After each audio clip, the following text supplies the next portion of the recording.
Hello students, so today we are going to discuss about different type of redox reactions. So first one is combination reaction. So as the name suggests, it involves combination of two or more different reactants into single product. Now combination is not subcategory of redox reaction.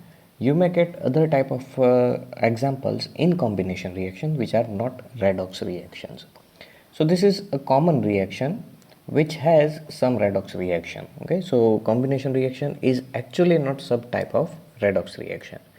So a simple example of this type of combination is mentioned here. We have two different type of reactants A and B. Both will give us a single product C. So in this case A, B both must be in their elemental state. Now what is elemental state? So for example, if we observe the different elements in periodic table, then these elements forms different type of compounds. But in their molecules, if we have only single type of atoms, as for example in case of oxygen, you may get two different type of compounds or not compound but two different type of molecules which contains only oxygen atoms. It is O2 and O3, oxygen and ozone. So at normal temperature, stable state of given element which has only single atoms, as we can see here, it is called its elemental state. For oxygen, elemental state is O2. Similarly, for carbon, carbon graphite is its elemental state. For hydrogen, H2 molecule is its elemental state. For metals, their metallic states are their elemental state. So that means simple compounds, simple molecules which contains only one type of atoms and they are stable at normal temperature and pressure. So either A or B or both must be in elemental form for such reaction to be redox reaction. So all the combustion reaction which makes us elemental oxygen as well as the other reaction involving elements other than the dioxygen are redox reaction. Some important example of these categories are as mentioned. So carbon plus oxygen gives carbon dioxide. So initially oxidation state of carbon was 0, for oxygen it is 0, and now we have carbon dioxide which contains +4 for carbon and -2 for oxygen. That means oxidation state of carbon, it increases from 0 to +4 and oxygen decreases from 0 to -2. So for carbon it is oxidation, for oxygen it is reduction. Similarly, MgN2 produces Mg3N2. In this case, oxidation state of Mg increases and oxidation state of nitrogen decreases. So it simply represents reaction of redox couple. Methane and oxygen produces carbon dioxide and water. So actually this reaction we cannot consider it as 100% combination reaction, because in combination reaction nothing is removed, only something is added.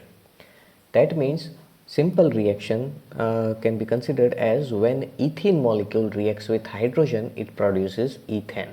That means carbon-carbon double bond will break and both carbon will get 1 hydrogen from H2 molecule. So nothing is removed, nothing is replaced, only we added something. So if you can only add something into the existing molecule, then it is considered as combination. If you are replacing one atom or one group from the existing molecule with other group or atom, then it is called substitution reaction. So we are not actually observing here a complete combination reaction, because we removed hydrogen from the carbon and we attached oxygen. So it is actually example of substitution reaction, but still it is mentioned here, so let's talk it anyway. So in this reaction, carbon initially had -4 oxidation state, later it get +4. So it increases, so it is oxidation for it. Now for hydrogen it was +1 oxidation state and later it is still +1. So no change in oxidation state of hydrogen. For oxygen initially it was 0 and after the reaction it changes into -2. So oxidation state decreases, that means it is reduction for oxygen. And during the reaction, the ions which do not change their oxidation state, but instead they are present because of neutralization reasons, they are called spectator ions. They are just present for spectating or neutralization purpose. So in this case, hydrogens are spectator ions. Now second type of reactions, they are decomposition reaction, and these reactions are exactly opposite of the first one, combination reaction. That means all the reaction mentioned in first category can be assumed as decomposition reaction in reverse order. That means, as mentioned in this case, when carbon and oxygen produces carbon dioxide, it is combination. So that means when carbon dioxide molecules breaks apart in carbon and oxygen, it is elimination reaction or decomposition reaction, as we can see here. So all of these reactions in reverse, they represents decomposition reaction. So precisely a decomposition reaction leads to the breakdown of the compound into two or more components, at least one of which must be in elemental state. So exactly opposite of first. And we have few examples here. So as we can see, we have water molecules breaking apart into hydrogen and oxygen gases. So as a reactant, water molecule has electropositive hydrogen, electronegative oxygen. So hydrogen carries +1 and oxygen carries -2 charge. After the reaction, we get elemental state of each compound, elements here. So for hydrogen, oxidation state is decreased. So it is a reduction for it, and for oxygen -2 to 0, it is increased. So it is oxidation. In case of NH, we have +1 of sodium which changes into 0 and -1 of hydrogen which changes into 0 as well. So for sodium it is decreased and for hydrogen it is increased. So for sodium it is reduction, hydrogen it is oxidation. Now KClO3. So let's check the oxidation state of Cl first. It is already mentioned Cl carries +5 oxidation state, but let's us verify. Now, as mentioned in the rules, oxygen usually gives us -2 oxidation state, and we have 3 of it. So total charge will be 3 multiplied by -2 is equal to -6. We have one potassium and it is alkali metals, and as mentioned in rules, alkali metals gives us +1 oxidation state. So total charge from potassium, it will be +1. Now overall molecule is neutral, so total charge of the whole molecule should be 0. So Cl should be in +5 oxidation state. So +1 +5, it is equal to +6 -6, you will get 0. So chlorine is indeed in +5 oxidation state.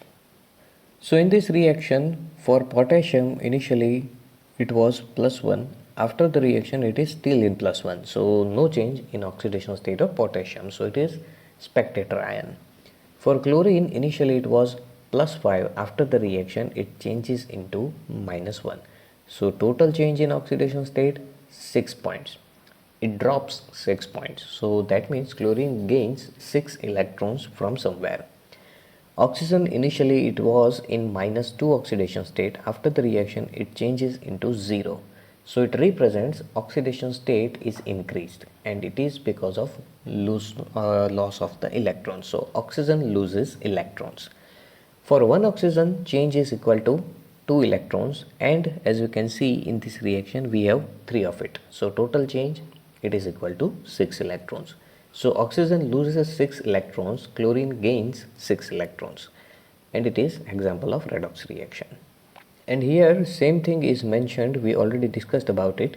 In case of methane, oxidation state of hydrogen do not change, and similarly in case of KClO3, oxidation state of potassium do not change. And these are the few examples of the decomposition reaction which involves redox reactions. We have other reactions as well which are decomposition reaction, but they are not redox reaction.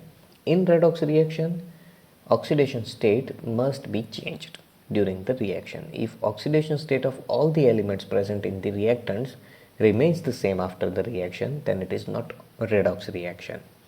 So Example of such reactions are mentioned here. One of the example is mentioned. We have calcium carbonate. On heating, it gives us calcium oxide and carbon dioxide. So in this reaction, let's check the oxidation state of each elements before and after reaction. So calcium was in +2 oxidation state. After the reaction, here calcium is still in +2 oxidation state. Carbon is in +4 oxidation state. After the reaction, carbon, it is still in +4 oxidation state. Oxygens, they were in -2 oxidation state. After the reaction, they are still in -2 oxidation state. So none of the elements changes their oxidation state. So that's why this reaction is not a redox reaction. But it is still a decomposition reaction because molecule is breaking apart in two different products. So it is still a decomposition reaction, but because of no change in oxidation state of elements, it is not redox reaction. From next lecture, we will discuss about the next type of reactions.